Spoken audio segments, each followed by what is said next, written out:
Welcome to another episode of BWT. Today, we are going to talk about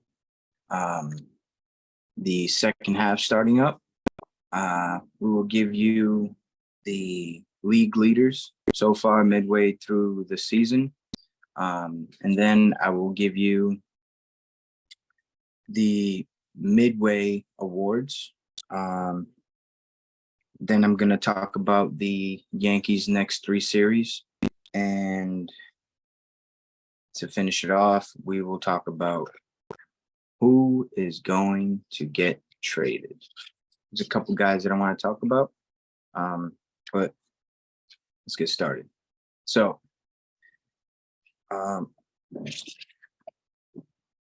we've got the league leaders in home runs, Ohtani with 32. Matt Olson is in second with 29. And then there's a three-way tie for third place with 26 home runs. Pete Alonso, Mookie Betts, and Luis Robert are tied for that right now. I'm just going to give you the top five. In average, we got Luis Arias at 383. He is chasing Ted Williams 400. That should be a story to continue to keep track of for the remainder of the season. We got Ronald Acuna Jr. hitting 331 right now. We got Yandy Diaz hitting 323 for the Tampa Bay Rays. Freddie Freeman is batting 320 for the Dodgers, and Bo Bichette is batting 317 for the Blue Jays. And then for RBIs, we got Adolis Garcia already at 75 RBIs for the Rangers. Matt Olson for the Braves is at 72. Ohtani is sitting at 71. Rafael Devers for the Red Sox is sitting at 70. And Josh Naylor for the Cleveland Guardians is sitting at 64. That one kind of snuck up on me. I did not think that he was having that good of a year RBI-wise. So hopefully he can keep it up because that division is tight and the Guardians are gonna have to get on a roll and quick because the season will be done like that. That evens out that ends the RBI category. In stolen bases, we have Estoy Ruiz from the Athletics. He has 43 right now. Ronald Acuna Jr. has 41. Wander Franco for the Braves has 28. Bobby Witt Jr. has 27. And Corbin Carroll for the Diamondbacks has 26. Acuna is an animal. I think he is going to have a 40-40 season. He's already halfway there. So now he's just got to hit some home runs. I think he's 12 or 13 away from 40 right now. So that's very attainable in the second half of the season. And then for OPS, we have Ohtani leading the way. He's batting 1050 right now. Acuna Jr.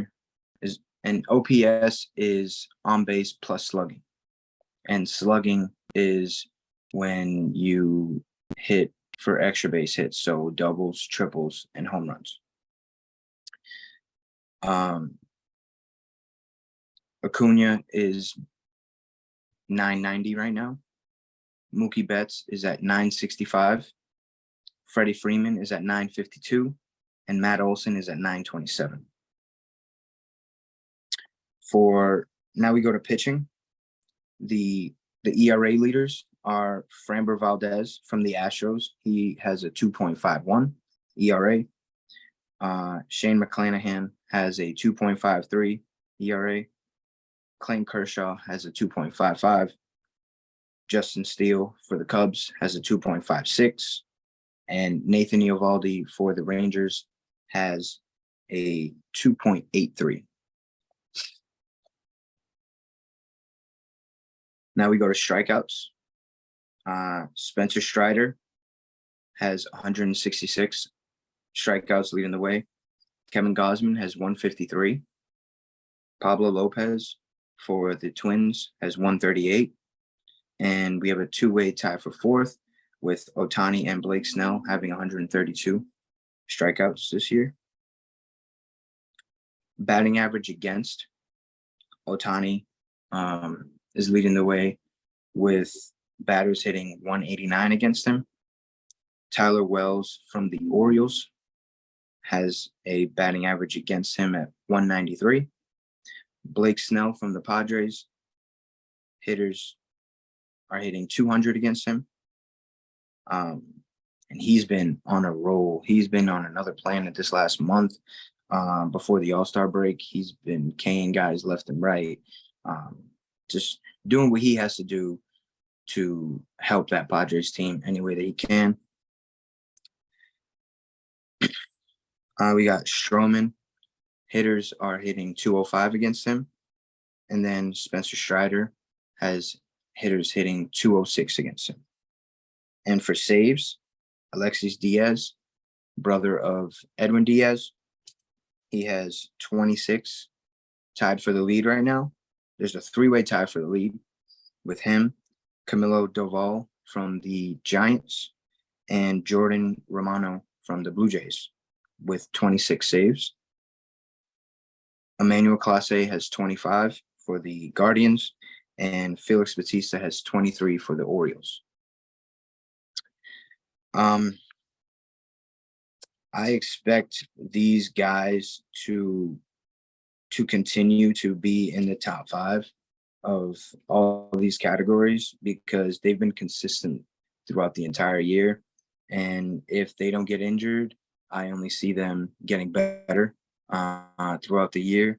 So keep an eye on those categories because especially the average. You know, if Luis Arias can stay hot, he's got a really good chance of making history and beating out Ted Williams for 400 average in a season.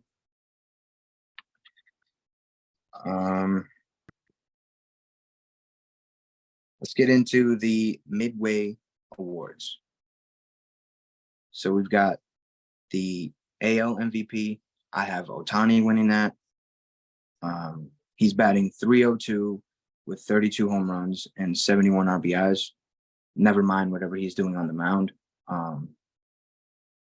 To be able to hit .302 in this league, well, over 300 while you have to worry about pitching every fifth day is kind of crazy. So if he keeps that up, it's unanimous in my opinion. The only guy that I had giving him a run for his money was Judge, and then he got hurt. There's no timeline for his injury, for his return from the injury right now. So I don't see anybody even getting close to him. And the NL MVP is Ronald Acuna Jr.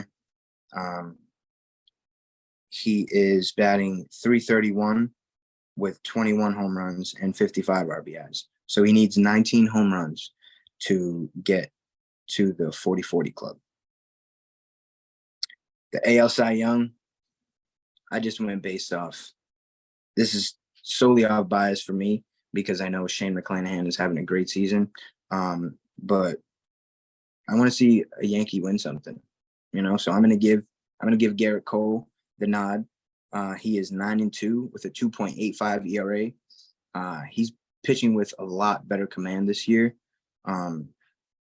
He's not just throwing the fastball right down the middle. He's had his little here and there, but for the most part, he has been hitting his spots on the corners and executing his pitches. So there's a reason why he's 9-2 right now. Really the only bright spot in the Yankees rotation. So hopefully he can continue to just build off that in the second half of the season. In the NL, we have Spencer Strider. I have him winning the Cy Young right now. He is 11-2 with a 3.44 ERA. Every time he pitches, he's just straight up dominant. You got a guy that is leading the league in strikeouts, and like every time I see him pitch, he's just dominant. His last start against the Braves, which is one of the top teams in the league, if not the top team, was just, sorry for using this word again, but just straight dominant. He went out there and had 11 Ks through 6 innings. So against the Rays lineup that can hit.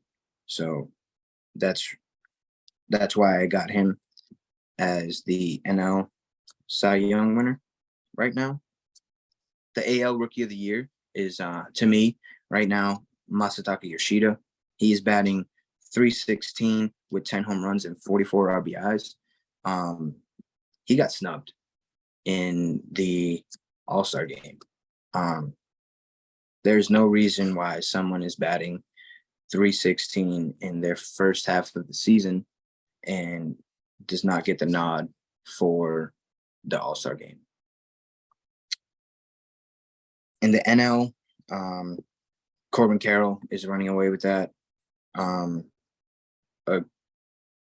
A second guy would be Jordan Walker from the Cardinals, but Carroll is having an amazing season right now. He's batting .289 with 18 home runs and 48 RBIs, and his team is tied for first place in the division with the Dodgers, and that has not happened in a while. So for him to come in and make an instant impact on the team, hats off to him. Those are the only awards that I'm going to go over today. Just to be clear, these are awards based off if the season were to end right now. So obviously they might change. I don't see the MVPs changing at all. At all. Ohtani is winning it for the AL, and Acuna is winning it for the NL if they stay healthy. And the NL Rookie of the Year is also, I believe, wrapped up.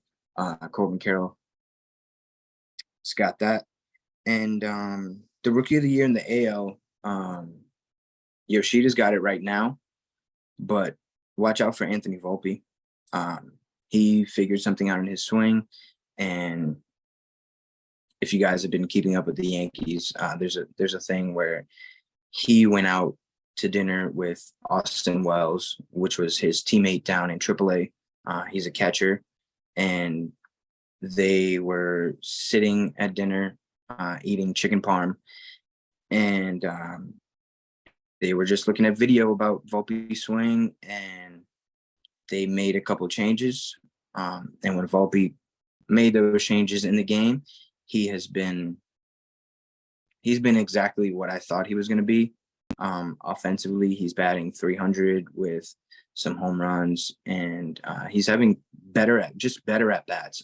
Earlier in the season, I was on here saying that he was just having terrible at bats. He wasn't making an adjustment to that high fastball that everybody was just throwing him with 2 strikes. But now it seems like he understands what pitchers are trying to do to him, and now he isn't letting them even get to that position. He's more aggressive in the strike zone early in the count. So if he can get going or continue to roll, that'll be huge for the Yankees. And speaking of the Yankees, they just hired. They fired their hitting coach, and the same day they hired Sean Casey to be their hitting coach. Sean Casey was a teammate of Aaron Boone when they played for the Reds. Little story about this. Sean Casey was supposed to be the hitting coach from the beginning of the season, but he couldn't take on the role because his wife was dealing with cancer. And the Yankees obviously respected that. And now I'm assuming that his wife is feeling better because he took the job. He was a good hitter himself during his 12-year career. So I'm very interested in seeing what he's going to bring to the Yankees lineup. They've been swinging endlessly and out of the zone. It's not really having an approach, just trying to go deep every time, not getting on base. So hopefully a new face telling them what to do, and a new approach just changes their entire second half, because the Yankees need it. Their next 3 series right now, coming off the All-Star break, they start a series tonight against Colorado. And then after that, they go to the Angels. And then after that, they play Kansas City Royals. So these next 3 series are weaker teams, a good opportunity for us to get out there and make a stand and make a difference in standings. Because right now the AL East is tight. You know, you got the Rays leading the way. The Orioles are 7.5 games back. So the Yankees are 8.5 games back. And then the Red Sox are 9.5 games back in last. So Yankees, pick it up. All right. And let's get into these trade talks, right? Because the trade deadline is coming up soon, and there was some news this weekend around a particular name. I'm sure you guys know him, Shohei Ohtani. Buster Olney came out and said that if the Angels were to make him available, that the Yankees would be in on Ohtani, which in my eyes, it's not a surprise. All 30 teams should be in on Ohtani if he's available. The Angels owner has come out and said that he doesn't want to be the guy that trades away probably the best talent that we've seen. And I mean, I get that, but you also have to look at the long run, because for Ohtani to stay, one, he's been consistently saying that he hates losing. He doesn't like losing. He wants to win. He wants to get into the postseason. He got a feel for it in the World Baseball Classic before the season with Team Japan, beating Team USA, and now he wants more. So would you, if you were the Angels GM, would you rather trade him away now, get as much as you can possible for him, or would you finish out the year with an injury-filled team, probably not going to make the playoffs if people don't get healthy, and then he walks away and you get nothing for him? If I was the Angels GM, I'm trading him away. I'm getting top prospects, players that can help me right now to maybe make a wild card. If not next year, we got next year. But I mean, the Yankees, I would not be surprised if they offer a lot for him. Jason Dominguez, I don't want him to be gone, but I mean, if it's bringing in Ohtani, then I guess I'm okay with it. You got the kid Austin Wells. You got one of the outfielders. You got Oswaldo Cabrera, Oswaldo Peraza. So And then you also have guys on the team now. Like a lot of people have been in Yankee Nation have been saying that they want Glaber gone. But Glaber has been one of our better hitters with runners in scoring position. And that's one thing that we lack on offense. So I'm a bit hesitant on trading Glaber. But again, if it brings in Ohtani, I'm all for it. Ohtani said he loves Seattle. He loves the environment that they bring in the All-Star game, and every time he goes out there, they show him all types of love and all that. They were chanting "Come to Seattle" when he was up to bat in the All-Star game. I mean, who wouldn't want the kid? You know, he's a generational talent, and I think I really hope the Yankees make a move for him. And for the other guys, the Cardinals came out and said that they were looking to sell. So that means Arenado, Goldschmidt, maybe Contreras. I'm not 100% on this contract. And then there's also their outfielder, Dylan Carlson. He's good. So we might see one of those faces in a new place in a couple weeks. And if you did not see the press conference not press conference, but he was just talking at the All-Star game. Derek Jeter, he was at the podium with Ortiz, Rodriguez, and the head guy. I don't know his name. But he came out and said that if the Padres do not pick it up in the first 2 weeks after the All-Star break, that he wouldn't mind seeing Juan Soto being traded to the Yankees. I mean, who wouldn't? You know, he's also a very good player. I was hoping that they went and got him in free agency last year, but I mean, they didn't.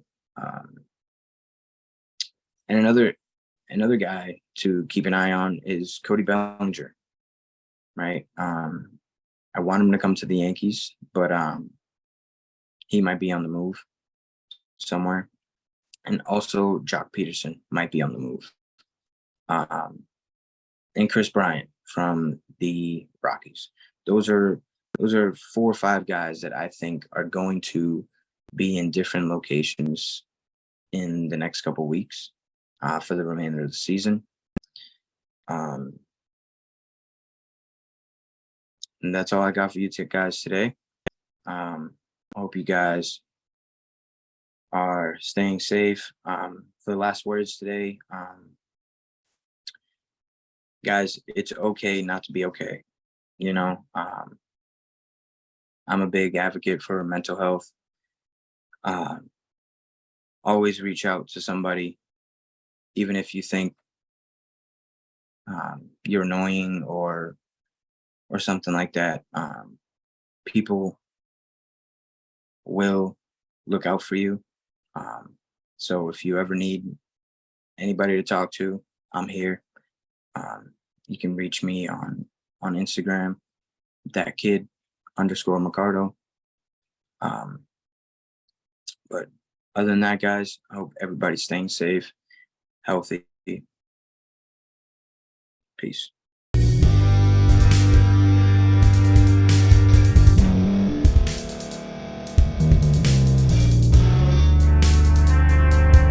Thank you for staying to the end. If you're watching this on YouTube, please like this video, subscribe, and also hit that notification button so you can be notified next time we put out a video.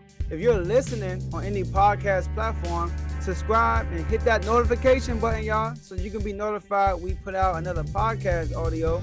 And last but not least, hit that share button. No matter what you're listening to or watching it, hit that share button and send it to somebody that you know that would love to watch this episode you just listened to. So once again, thank you for staying to the end, and we'll see y'all at the next episode.